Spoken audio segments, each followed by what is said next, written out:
Assalamualaikum warahmatullahi wabarakatuh. Kembali lagi bersama kami di podcast Bincang Santri Pondok Pesantren Edi Mancoro. Masih bersama saya Verstaningsi. Dalam kesempatan kali ini saya sudah bersama dengan narasumber kita yang sangat inspiratif karena telah memenangkan lomba yang sangat spektakuler, yaitu M. Wafa. Sebenarnya salah ini. Sebenarnya saya host yang kemarin. Semoga pemirsa tidak bosan dengan muka saya. Iya. Seperti podcast yang lalu, pasti kalian sudah melihat dan mendengar sendiri Kak Wafa yang ganteng ini dan berprestasi seperti itu. Jadi gini Kak Wafa, saya sendiri masih bertanya-tanya, lomba apakah yang sudah dijalani sama Kak Wafa ini? Lomba yang mana ini? Lomba yang pekan lalu. Pekan lalu. Iya. Ya pekan lalu ya lomba itu investasi pekan pengembangan bakat dan minat mahasiswa di UIN Sunan Kalijaga yang kemarin. Kalau lomba-lomba sebelumnya ya pernah sih, tapi baru kali ini dalam tingkat regional Jawa dan Madura. Singkatan lombanya itu apa sih? IPPBMM. Kita sebut lomba IPPBMM ya. Iya. Ada cabang lomba apa aja sih di dalamnya? Di situ ada beberapa cabang, ada 30 cabang lomba seni dan olahraga, 25 cabang online daring dan 5 cabang offline. Nah, kemarin kebetulan saya dan kawan-kawan dari tim lomba kaligrafi itu berkesempatan datang ke Jogja untuk mengikuti lomba cabang yang offline seperti itu. Kok bisa Kak Wafa ini mewakili atas nama IAIN Salatiga? Oh, sebenarnya gini sih ceritanya, itu dari kampus mengadakan seleksi. Nah, pada malam terakhir menjelang penutupan seleksi itu ada yang mengabari tentang adanya lomba kaligrafi. Tapi baru pertama kali ini saya dengar lomba kaligrafi digital.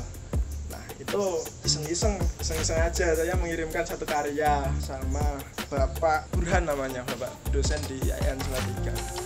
Nah, itu saya mengirimkan satu karya dan ternyata keesokan harinya dipanggil untuk membuat satu karya lagi dalam bentuk berbeda, ayat yang berbeda, dan ternyata kepilih untuk mengikuti pelatihan yang diadakan oleh IAIN Salatiga seperti itu. Ini first time ngikutin lomba yang serupa apa enggak?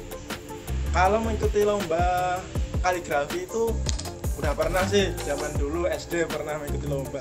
Ya ala kadarnya zaman SD anak-anak. Kemudian SMK juga kaligrafi biasa. Kalau digital baru pertama kali. Kalau lomba poster juga udah pernah. Jadi saya mixkan antara kaligrafi dan digital. Jadi kaligrafi digital ini. Siapa sih yang melatih itu semua dan butuh berapa lama? Apa hanya semalam jadi seperti bikin candi? Sebenarnya untuk kaligrafi digital ini kan yang kami didampingi oleh dua pelatih, Pak Burhan sama Pak Abdul Ghani. Beliau juga dosen semua di IAIN Salatiga. Pak Abdul Ghani itu seorang seniman juga, punya sanggar alif di Salatiga. Beliau spesialis lukis. Kami berlatih itu 2 bulan sebelum IPBM itu berlangsung ya, 2 bulan. Tapi untuk yang kaligrafi digital itu dari kedua pelatih itu juga masih bingung sih ya, masih ragu karena cabang anyar Kak. Nah, itu kan masih rancau bagaimana ini komposisinya yang bagus itu.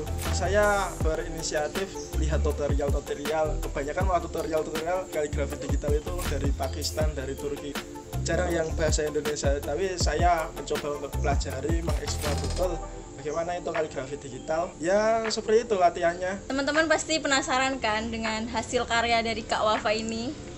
Nanti bisa ditampilkan sama Mas Mustafa di layar.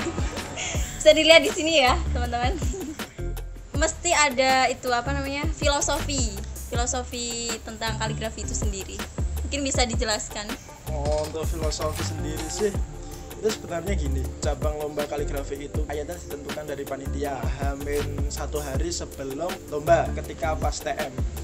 1 hari sebelum? Iya sebelum. Nah, itu ayatnya kayaknya kalau belum lupa Kalau belum lupa itu ayatnya surat Yusuf ayat 76 yang Ya gimana ya? Intinya ada wawunya.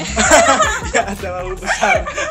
Nah, itu kan backgroundnya, filosofinya mengikuti arti daripada ayat tersebut. Kalau nggak salah itu ayatnya bercerita tentang Allah akan meninggikan derajat orang-orang yang ya kehendaki, dan tentang di situ juga menjelaskan tentang keutamaan mencari ilmu. Jadi di background saya itu ada Al-Quran, ada awan-awan. Nah itu ya filosofinya seperti yang digambarkan pada ayat itu.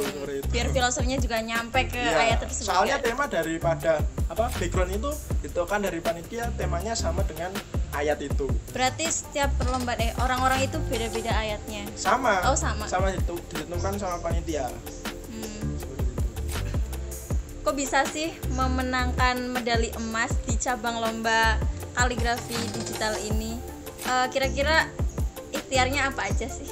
Tentunya ada sih ikhtiar karena kita sebagai manusia biasa kan semua itu tidak luput daripada izin Allah. Ada beberapa ikhtiar yang selama di hotel itu ya kebiasaan sebelum bertanding itu saya minta doa kepada ya semua teman-teman yang menghubungi saya, minta doanya tak mintain doa sama orang tua. Kemarin juga saya sebelum berangkat juga sowan Pak Yai minta doanya mau ikut lomba ini semoga mendapatkan hasil yang terbaik gitu.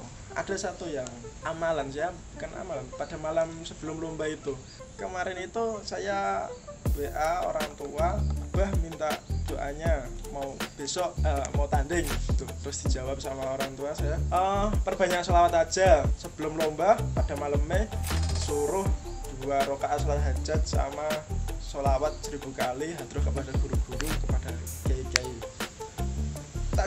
Tak jalanin itu pada malamnya.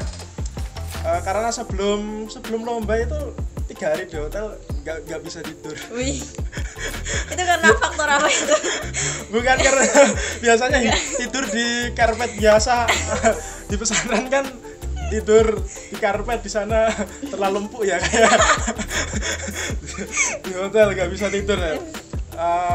Pas malam terakhir itu sebelum lomba saya tidur, alhamdulillah dapat tidur. Saya jalanin betul itu amalan, disuruh sholawat 1000 kali. Nah itu dalam tidur itu saya bermimpi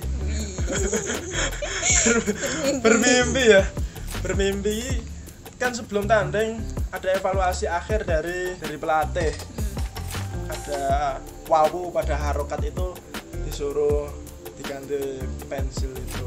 Nah saya juga nggak agak kurang cocok. Terus saya berpikir gimana ini, mau ikut sama pelatih atau diri saya sendiri gitu. Terus pada akhirnya nah saya punya prinsip ketika takdir seseorang itu akan menemukan jalannya untuk menemukan takdir itu sendiri.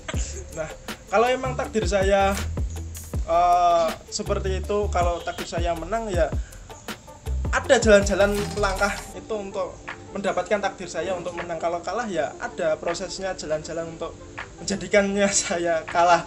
Nah itu saya bermimpi di situ saya kalah gara-gara satu harokat itu salah. Harokat di wawu itu enggak? Ya harokat di wawu itu. Nah itu saya nangis di itu.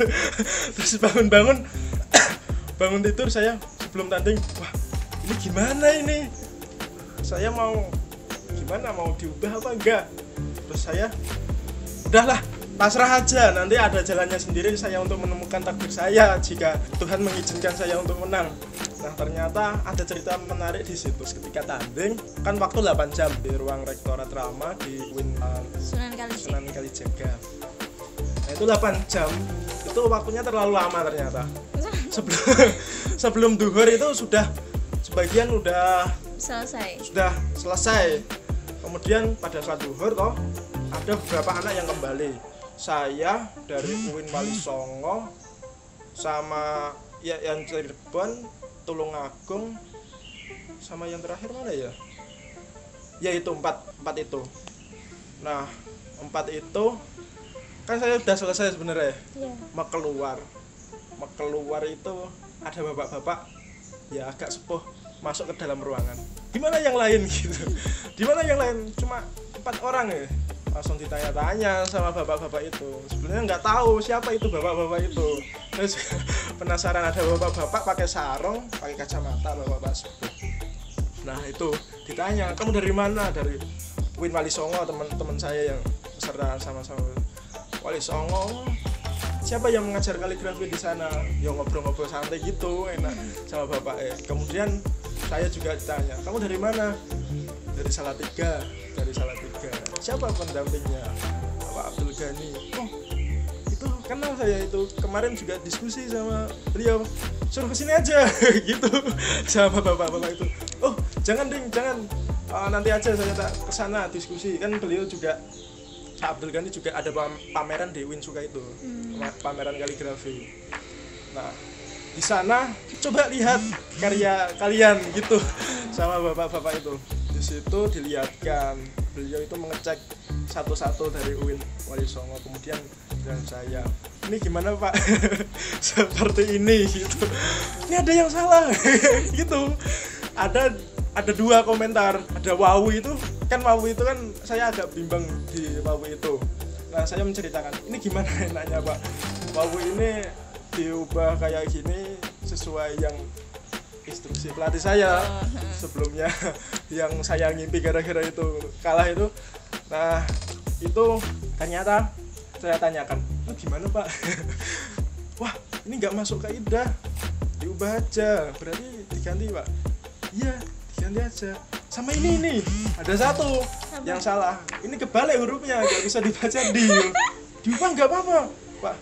Gak apa-apa diubah aja. Saya penasaran bapak ini siapa? Maaf Pak. Anda siapa? Nggak punten kan namanya siapa? Panggil aja Pak Kanif. Ternyata bukan. Ternyata Pak Ismail. Ternyata dia jurinya. Dia jurinya. Gak apa-apa diubah Pak. Gak apa-apa, kan saya jurinya. Ternyata itu jurinya. Jadi saya dievaluasi sama juri sebelum lomba berakhir.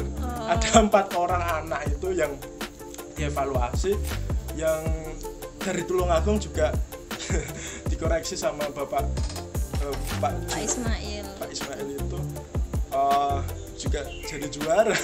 Berarti dalam artian keempat itu dikomentarin, maksudnya dibenahin, terus habis itu dimenangkan ya nggak sih? Menang semua nggak akhirnya? Itu juga kan di sana juga dibilangin semua sini lihat saya. Jadi dalam lomba ini kan ajang untuk kita bangga-banggaan, untuk membanggakan diri, untuk siapa yang lebih hebat. Makanya saya tidak pernah lomba seperti itu Bapak bilang. Jadi silahkan kalau ada yang ditanyakan, kita sama-sama belajar di sini gitu. Ternyata doa saya itu dalam mimpi itu terjawab di situ. Bahwa takdir, kalau saya insya Allah takdirnya menang, pasti ada jalan-jalan untuk menuju takdir itu. Dan saya disitu berpikir seperti itu. Pada kesempatan itu saya dievaluasi juri sebelum berakhirnya tandingan itu ya. Ya alhamdulillah yang lain udah keluar, saya pas itu mau keluar datang bapak-bapak itu. Tapi itu durasinya mau habis apa? Enggak, masih lama. Itu saya habis sholat duhur itu mau keluar, datang bapak penyelamat. Dalam artian mimpi menjadi nyata ya? Iya seperti itu. Ya berkat doa-doa juga dari orang tua, dari guru-guru juga. Iya, sangat menarik sekali ceritanya. Oh ya, kebetulan Kak Wafa ini kan anggota pers ya? Iya. Bagian apa itu? Bagian desain. Sebenarnya apa sih motivasi terbesar Kak Wafa ini mengikuti berkecimpung di dunia digital, termasuk kaligrafi? Sebenarnya sih hobi. Nggak ada motivasi sebesar ya hobi. Mengikuti hobi ya? Ya mengikuti hobi desain sama hobi seni. Bukan seni bertahan hidup. Sebelum saya tutup karena durasi ya Kak, pesan untuk kami sebagai kaum milenial agar bisa maju bersama digital. Kalau pesan-pesan ya saya nggak bisa berikan pesan. Setidaknya biar kita melek akan dunia digital gitu lah. Nah intinya gini, dalam perkembangan zaman kita dituntut untuk mengetahui arus perkembangan zaman. walaupun kita sebagai santri, tapi santri yang melek digital itu lebih baik, seperti itu. Sebenarnya saya juga mendapatkan ilmu desain itu juga dari sini, dari BLK Edi Mancoro. Pas ketika pengumuman juga ditelepon sama Pak Yadi, lulusan BLK mana itu? BLK Edi Mancoro. BLK Edi Mancoro dong. BLK samping Masjid Darussalam gitu. Itu. Jadi santri-santri di Edi Mancoro ini selain juga mengaji juga dibekali tentang dunia digital itu, salah satunya di BLK Edi Mancoro. Bisa dilihat profilnya di pojok nanti sama Mustafa. Nah itu sih. Jadi digital itu apa ya? Sebagai fasilitas atau memudahkan kita dalam dakwah seperti itu. Seperti itu. Ya, terima kasih Kak Wafa. Sebelumnya apakah ada sepatah dua kata lagi yang mau disampaikan kepada pemirsa? Udah nih nggak ada. Udah nggak ada. Tapi sebelumnya selamat ya Kak atas medali emasnya di kaligrafi digital ini. Alhamdulillah. Ya sudah Kak, mungkin itu aja. Terima kasih atas ilmunya sudah berbagi. Kapan-kapan kita lanjut lagi ya via WA. Baik, mungkin itu saja podcast pada sore hari ini. Semoga bermanfaat. Kembali lagi di podcast selanjutnya yang lebih menarik tentunya. Tetap bersama podcast Bincang Santri Pondok Pesantren Edi Mancoro. Sekian dari saya. Wassalamualaikum warahmatullahi wabarakatuh.